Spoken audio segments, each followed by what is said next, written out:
好啦，乡亲啊，继续要来看的是警方查缉到乌道的行动有重大的进展。昨暝是甲监控4年外的天道明美英会重要角色王鑫来逮捕归案。讲这个王鑫牵涉到几件枪击案，过去有几届拢因为罪证不足，无法度甲震动。这个总算甲涨起来了，用组织犯罪甲移送台北地检署。这警方阁出动到特勤队、亚长枪、全副武装来戒备。也毋过真失气的是，检察官申请甲收押，但是法院终期尾也是裁定，予伊以200万来交保。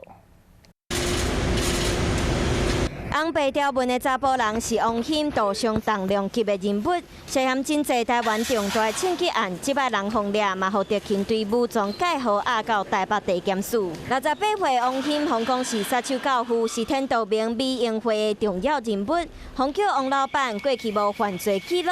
外传即摆是头一摆互带去警察局，以组织犯罪移送台北地检署审问。